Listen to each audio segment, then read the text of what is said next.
Hey, kia ora. Wonderful to see you all here today. As it's already been introduced, my name's Emily Siddons, and I'm the co-CEO and Artistic Director of the National Communication Museum, or NCM. If you hadn't heard of us before, then that is completely fine because we've only been around for 6 months. So I'd like to begin by acknowledging the mana whenua of this region, the Ngāti Toa, and pay my respects to all tangata whenua of Aotearoa.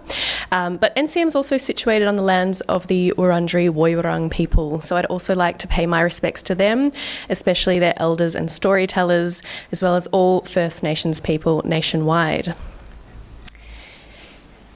This is a beautiful commission by Jarrah Carolina Steele that you'll see when you enter NCM. The Wallet Marip are the cultural travellers of their histories, ancestors' histories, cultural language and law.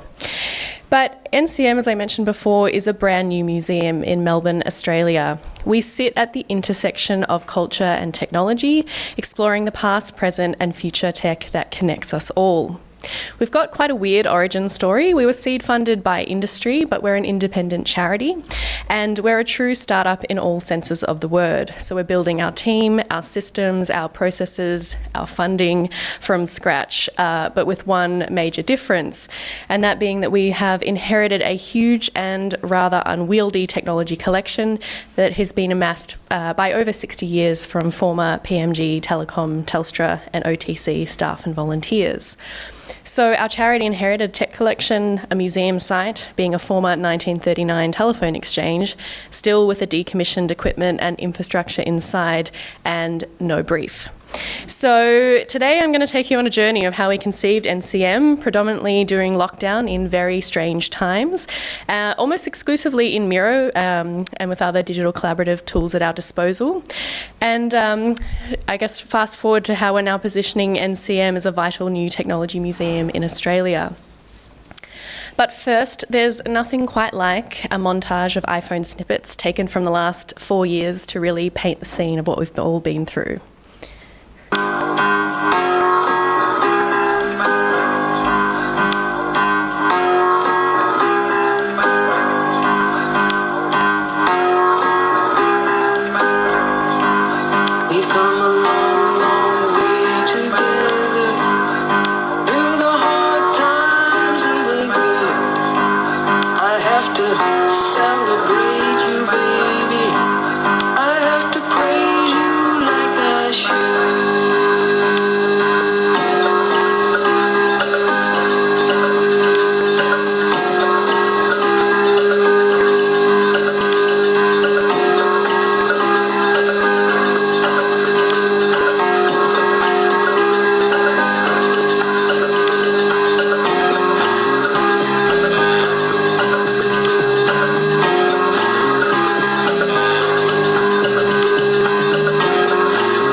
Song was just getting good.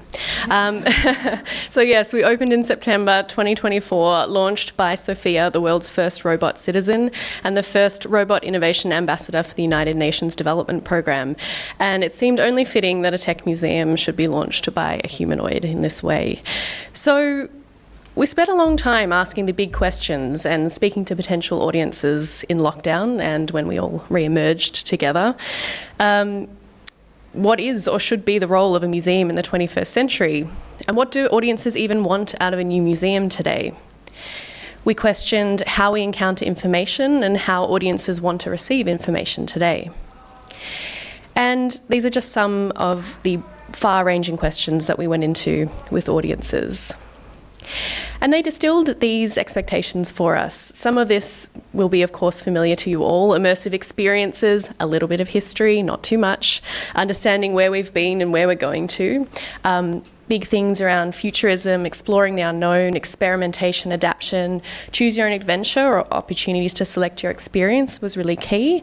Relevant, modern and engaging, hands-on exploratory problem solving. But a big theme started to emerge too around audiences wanting to understand how society will be transforming. They were also very vocal about what they didn't want to see. Dull, bland buildings, look and don't touch, boring and old-fashioned, and my personal favourite, niche interests that nobody else likes and they won't stop talking about. So our key takeaways from this research was that we wanted to position ourselves as a relevant, responsive and evolving museum. We thought about ways we could collapse past, present and future, prioritising hands-on interactive and immersive experiences, offer a transformative experience beyond what audiences can access online. We thought a lot about how we could bring what was a former working building to life for audiences and make it really relevant and engaging for them, and to provide layers of engagement, unexpected experiences and those moments of surprise and discovery. But of course, we thought about that amidst a backdrop of where in 2024 the Oxford word of the year was, of course, brain rot, used to describe the low quality, low value content, or as I like to call it, AI soup, flooding social media and the internet. For those of you who don't know, this term increased in usage frequency by 230% between 2023 and 2024. But before this time, we also referenced writings like from the work of the Sprawl, who speak to the conflicting truths of the internet and the ways in which audiences half see, half read, and half understand the world in these hyper-distracted times. So an important distinction that we drew from this research is that audiences want the mode of engagement that reflects their digitised experience of the world, being sort of shards of information on their own terms that collapse time, space and traditional linearity, but they don't want content they can already have access to online. And in fact, when we were building this museum, we actually listed our major competitor in our environmental analysis as the internet. So, how do we capture audiences who would rather doom scroll than engage deeply with complex ideas? We came up with 3 key experience statements that guided our development. The first was thinking about our building as a machine for conversation, framing the museum as a collaborative facility for research and ideas, and positioning visitors as nodes in an evolving and interconnected network. And we achieved this in a number of ways. We thought about the hidden infrastructure of our lives that's hidden in plain sight, immersing audiences in the complexity, the rapid expansion of network infrastructure and how it relates to them. We use the tools of communication technologies themselves to unlock content and encourage active participation and a two-way exchange. This can take the form of strategically placed proximity sensors to make the building feel alive, so it responds to visitors' presence. We also are really conscious around how we speak to audiences. We're very direct. We don't use any passive museum voice. We use first-person quotes and really accessible language, though we don't dumb down ideas, and I think that's a really important distinction. So what we refer to as the unlocks are present throughout the museum. So visitors might trigger a proximity sensor that awakens a prompt content, and then using machine learning, gesture recognition, emotion recognition, audiences' actions, words and choices are unlocking the stories and bringing the content to life. So what we're seeing here are the blades, RIP, because I just took them all down a few weeks ago. So we considered these as deconstructed showcases that come alive with a reference to the familiar and perhaps nostalgic technology used in rotary phones. They feature double-sided projections and a cinematic mode of engagement, and these different layers of digital interfaces allow for an active and also a passive viewing experience simultaneously by multiple visitors. So I don't need to tell you all that we're in the immersive experience economy, but as a small museum, we wanted to focus on a different proposal for an immersive and interactive experience. So we thought a little bit differently from projection and instead focused on world building and aiming to transport our audiences through themed environments and layered storytelling. So we often find creative ways to collapse the physical and the digital, and also think critically about what our role is in preserving digital cultural heritage. We also consider the unique materiality that the digital offers rather than trying to replicate the physical in the digital space. So we think a lot about how we can bring technologies to life and give them relevance for new audiences. As we said, we got smashed on history being boring, and I don't know if that was just the sample, but we had lots and lots of groups who all said the same thing. But we sort of also didn't accept that entirely. So what we've arrived at is really a mix of what we might call authentic heritage experiences, like running the videotex service Viatel in an old Amiga where you just can't simulate that interaction and how long it takes for a page to load. But in other instances, it's emulation, and And in other more dramatic circumstances, we're doing sort of reinterpretation of collections, we're hacking, we're reimagining and repurposing old technologies in new ways. I was on a recent panel at FACT at ACME on radical sort of heritage practice. It was a fantastic discussion, but we referenced Caitlin De Silvy's excellent book, Curated Decay, Heritage Beyond Saving. If you haven't read it, definitely check it out. But this sort of describes that heritage as a concept comes to us with complex baggage, but that the term retains with it the potential for redefinition and reorientation, as well as critical reflection on the choices we make in its name. And so if there was ever a collection to experiment with modes of engagement, it was this one, comprised largely of commercial and domestic technologies that were used and perhaps even abused every day. So it seemed absolutely wrong to put them all behind glass and for younger generations to never be able to experience the interaction of these technologies. So sometimes we're pulling tech apart, we're showing the guts of things, we're hacking, we're repurposing, we're reinterpreting collections, or we're celebrating tech failures. Shout out to the computer phone and Virtual Boy. We love these. And in one interactive, we took a historical switchboard and turned it into a modular synthesizer. So the ability to experiment, test ideas, back them even if they fail, they're all common themes of this conference, but it's something that I'm really trying to instill in the team at NCM. And we also think about layered experiences and a depth of content. So again, being a small museum, we don't have a heap of physical space, but what we can offer are those deep dives. In the desks that we'll see in a second, there's 50,000 words of content. If you spend 4 hours in this museum, you'll be rewarded with the tiny details like the wallpaper we designed in this sitting room here that was based on the schematic of the speaking clock, or the jukebox phone booth tucked in a corner. So I spoke a little bit about collapsing past, present and future. And these are two guiding quotes that we used in our museum development, paired with First Nations knowledge systems. And the first role actually that I hired in developing this museum was a First Nations curator. And so what's resulted is that the entirety of NCM is non-linear. So the meaning emerges from the connections that audience make themselves or are guided softly to create. So if we think about First Nations storytelling, they think about the world in terms of seasons, different ways of knowing. Drawing on ancient knowledge systems, we can consider how technologies have existed for thousands of years. And this opens us up to different ways of knowing and thinking, and also different spatial temporal contexts as well. So a lot of what we explore in the museum are those cycles of innovation and obsolescence, and how we can think about the development of new technologies in different ways. And so the collection galleries are arranged by a series of provocations, and audiences have to answer them in a choose-your-own-adventure method of engagement through split-screen digital interfaces and the series of unlocks I talked about earlier. We also designed bespoke chat interfaces that connect visitors to the omnipresent and disembodied voice of the building that we gave a character to, guiding them as they explore and select content that interests them.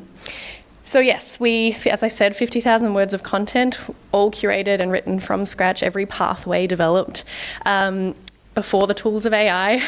So it was very rewarding, somewhat painful. But what has emerged is really a form of a curated internet in some ways, where the meaning making and the links that audiences make are really unexpected. So you might see a Garfield phone, known to most of us as a pop culture icon, but it's actually a link into an unexpected environmental disaster story that then links back to Black Saturday and bushfire recovery efforts. So I've been thinking a lot, particularly in Australia, in this time of rather intense censorship in the arts and culture sector. I don't know if you've been following it over here.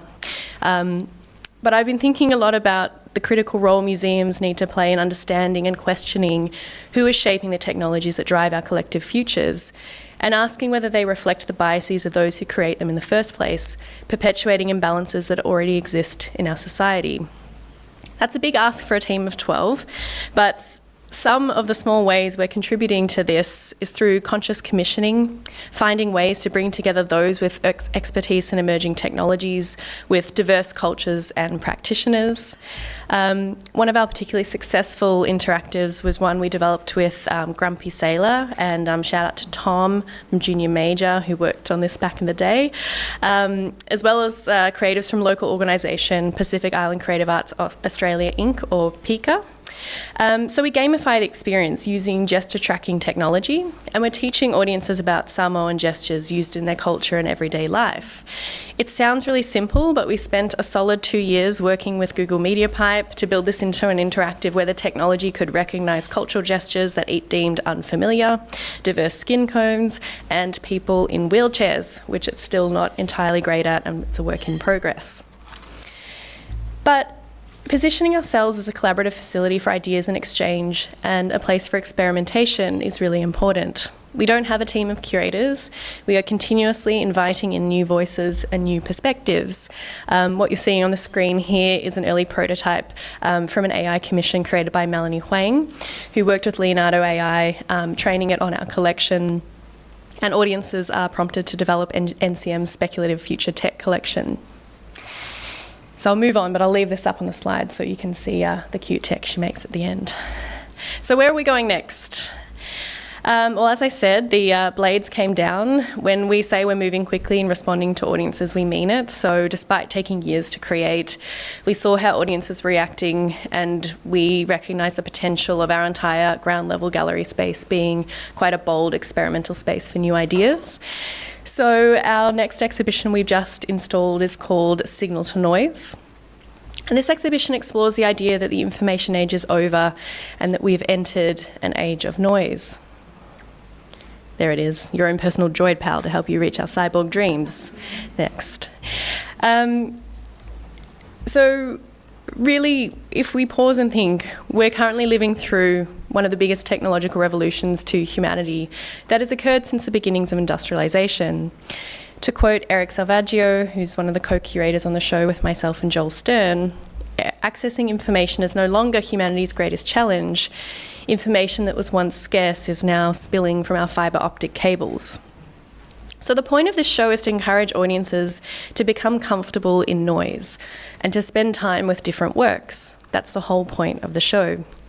Audiences might at first find it overwhelming, but the more time they spend in the show, the more connections they start to discover, and audiences can understand how their own information filtering systems work. So we frame this show as a post-AI show, and by grounding what is a very contemporary topic in historical artworks and technology collections, we can see how artists have always sought to explore the murky boundaries between signals and interference. So again, carrying through our themes of collapsing past, present, and future, in one moment you can encounter a 1930s radio broadcasting AI-generated voice clones, next to stacked televisions dreaming about our internet futures, next to glitching desktop interfaces encountering a hostile takeover. Our digital layer, which builds on our Knowledge Hub, has just launched as well. And this aims to position NCM again as a container of ideas and a connector that looks beyond the museum.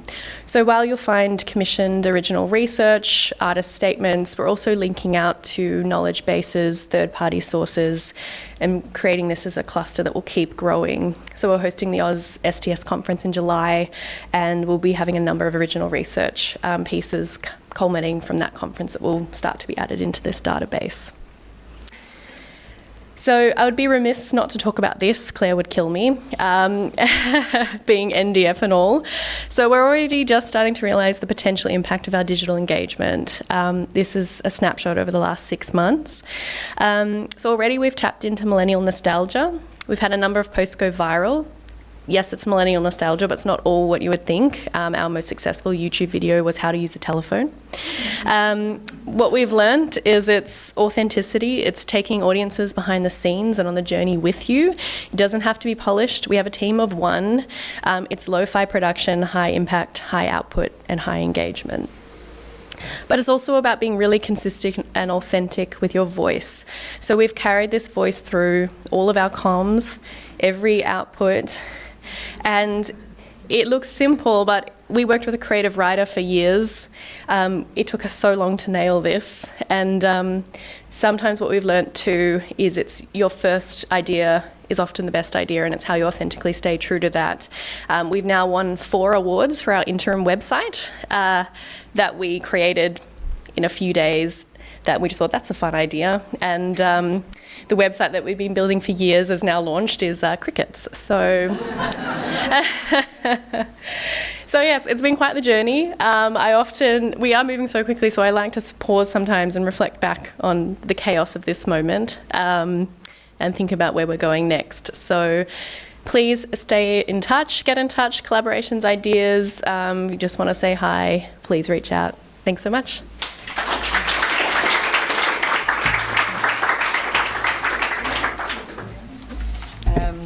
Thanks so much, Emily. I actually just cannot believe you managed to do that in 20 minutes. It's years and years and years of mahi, so congratulations to you and the team. Right, well, someone's pipped everyone else to the post here. We've got a question already. How did your collection department react when you started modifying some of the collection items? So I talk quite flippantly about hacking, repurposing, reimagining, I know. So we have our sort of museum grade collection. So when we talk about that, it's through where we have duplicates or we have sort of non-collection items. By virtue of how the collection was acquired, predominantly through volunteers, as you can imagine, that opened ourselves up for, a lot of collection pieces that weren't acquired through the traditional means and assessment process. So we did have the liberty of going, okay, we have 150 Bakelite headsets, perhaps we can sacrifice a few for some interactives. Similarly, we have an entire wall of switchboards, maybe we can sacrifice the ones that are in terrible condition that probably would be deaccessioned and turn them into interactives too. So it's thinking a little bit differently around, sometimes it is harder, like we've got 3 speaking clocks, that's a very precious sort of hero object, but we thought, okay, well, we'll activate one, we'll keep one pristine and one as a backup for parts and also if we need a backup. But it's just changing the process and thinking also about decentralised collections. Do we really need an entire collection of yellow pages if they exist in the National Archives? No. Well, that's my opinion. It goes to a panel. Discuss, yes. Coming from big museums for a lot of years, I recognise the freedom that we have, and sort of with great power comes great responsibility. Yes. Thank you. Any questions from the floor? Or are you all so stunned that you... No? I just wanted to ask about audiences. What's your profile looking like, and is it going as you expected? And are there any groups you really desire to get in that might be a bit more challenging for you? Look, I've been creating experiences for 15 years, and I like to think I really understand audiences, but I'm always surprised. So in audience testing, we got absolutely destroyed by Gen Z, and to be expected. But, would you come to this? No. I finally got them to say something was cool. Would you come to this? Still probably not. Okay. So we just moved forward with a very deliberate strategy saying we're just going to approach, our primary audience will be millennials and Gen X and their children. Primary bread and butter of all museums. What's actually happened is we're a hit with teenagers. Year 8 to year 10, also not an audience I thought we would capture, but they love us. So now I'm just I was talking about this with people earlier. It's like, if we deliberately try and target them, will we ruin that? So do we just keep doing what we're doing, or do we try and deliberately target them now? So I'm not sure is the answer of what to do. It's sort of thrown me for 6, and we said we're not going to do anything until we do this 6-month evaluation. Well, end of June is coming up, and then we're going to make our next strategic moves. That's very interesting. Yeah, living with Gen Zs, they destroy me on a daily basis. Right, well, can everyone join with me in thanking everybody so much?